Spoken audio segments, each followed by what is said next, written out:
Hello guys, what's up? Today's topic is characteristics of algorithm. First, I want to explain you what is algorithm. Basically, algorithm is a finite number of steps.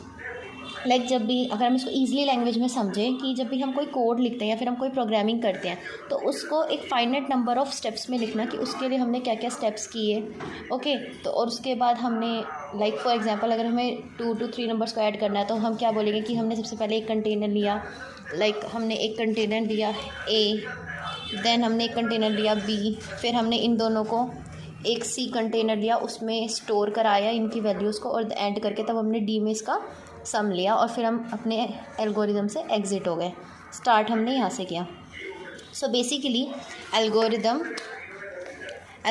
Is a finite number of steps that are followed for accomplish a particular task. जब भी हमें कोई एक particular task करना होता है, जब हम उसको एक फाइनाइट नंबर ऑफ स्टेप्स में डिस्क्राइब करते हैं उसको हम बोलते हैं एल्गोरिदम। ठीक है, और जो एल्गोरिदम होता है इसकी अब हमारे पास कुछ कैरेक्टरिस्टिक्स होती हैं। ओके, या फिर हम यूँ कह सकते हैं कि इसके कुछ फीचर्स होते हैं और हम इसको ये बोल सकते हैं एक जो अच्छा एल्गोरिदम होता है, a good algorithm contains these characteristics. Okay, so basically we have these categories.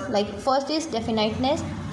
Each instruction of an algorithm must be clear and unambiguous. मतलब कि जो भी एल्गोरिदम होता है वो बिल्कुल क्लियर होना चाहिए। ये ना हो कि बहुत ज़्यादा उसमें ये हो कि मतलब एक कन्फ्यूज़न नहीं होना चाहिए, इलस्ट्रेशन नहीं होना चाहिए, वो बिल्कुल क्लियर होना चाहिए। ओके, इफ़ेक्टिवनेस जो वो है वो एक ईजी लैंग्वेज में हो जिससे कि सब उसको समझ पाए। अगर वो बहुत ज़्यादा कॉम्प्लेक्स होगा तो वो ईजी अंडरस्टेबल नहीं होगा।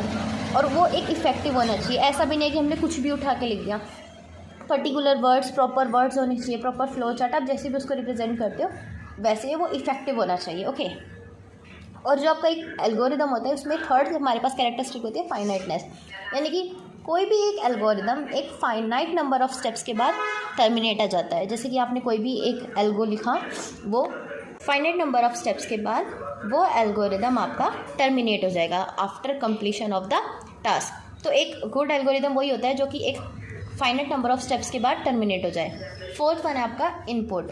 Input refers to that term when we accept some input from the user. Okay, एक एल्गोरिदम ज़ीरो और ज़ीरो से ज़्यादा इनपुट को आपका अलाउ करता है कि आप एल्गोरिदम में ज़ीरो इनपुट भी ले सकते हो, यानी कि सिर्फ एक भी इनपुट नहीं, और एक से ज़्यादा इनपुट्स भी दे सकते हो। ठीक है, उसके बाद आपके होता है आउटपुट। अब कोई आप एल्गोरिदम आपने बोला कि क्या होता है, एक किसी भी टास्क को जब हम अच्छे से परफॉर्म करते हैं उसके स्टेप्स को हम एल्गोरिदम बोलते हैं। ठीक है, सो बेसिकली एक टास्क परफॉर्म किया, उसके स्टेप्स को आपने एल्गोरिदम बोला। तो अब आपने टास्क किस लिए परफॉर्म किया, क्योंकि आपको एक डिज़ायरेबल आउटपुट चाहिए। तो जब हमारे पास एक एल्गोरिदम एक आउटपुट प्रोड्यूस करता है, now next specification is correctness. Basically आप करेक्टनेस क्या होता है, एक एल्गोरिदम तब करेक्ट होगा जब उसके सारे जितने भी स्टेप्स हैं वो करेक्ट होंगे। अगर हर स्टेप पे आंसर करेक्ट हो रहा है तो फाइनल जो आपका आउटपुट होगा वो आपका डिज़ायरेबल आउटपुट होगा। बट जो इनकरेक्ट एल्गोरिदम होता है उसमें क्या होता है, वो या तो वो स्टॉप हो जाएगा, मतलब वो आपको जो आपका आउटकम आएगा या जो आपका आउटपुट आएगा वो आपको आउटपुट ही प्रोड्यूस नहीं करेगा, या फिर जो आपका आउटपुट होगा वो गलत होगा। अगर आपने एल्गोरिदम गलत लिखा तो ऑब्वियसली अगर आप कोई चीज़ गलत लिखोगे तो वो आपको डिज़ायरेबल आउटपुट तो देगी ही नहीं। ठीक है, तो बेसिकली करेक्टनेस में यही होता है, एक एल्गोरिदम तब करेक्ट होता है जब उसके ईच इंस्टेंसेस अच्छे से प्रॉपर्ली लिखे होते हैं। Third one is specification. जो एल्गोरिदम होता है वो ना एक तो ना प्रोग्रामिंग लैंग्वेज पे ना डिपेंडेंट नहीं होता। मतलब एल्गोरिदम ना हर लैंग्वेज में लिखा जाता है। भाई HTML में भी हम एल्गो लिख सकते हैं, CSS में भी लिख सकते हैं, as well as we write algorithm in Python, also in Java. Okay, so हर लैंग्वेज में हम इसको लिख सकते हैं। तो इसके हमारे पास 3 तरह से हम अपने एल्गोरिदम को लिख सकते हैं। In natural languages like English, graphical representation called flow chart, and pseudo code. Pseudo code होता है हमारा फॉल्स कोड, जिसमें अपने उसको न्यूमेरिकल्स या मतलब हम नंबर से लिखते हैं, जैसे AI ब्रेशेस वगैरह लगा के। ग्राफिकल रिप्रेजेंटेशन जब हम एक फ्लो चार्ट में अपने उसको डिस्क्राइब करते हैं, जिसमें हम बहुत सारे टर्म्स यूज़ करते हैं, rectangle, circle, etcetera etcetera.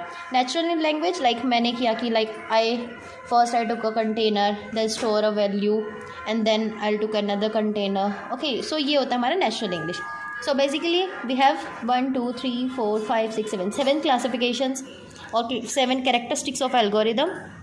These 7 characteristics must be in algorithm to become that algorithm a good algorithm Okay, so basically first one is definiteness, second is effectiveness, third one is finiteness, fourth one is your input, fifth one is your output, sixth one is your correctness, and seventh is your specification.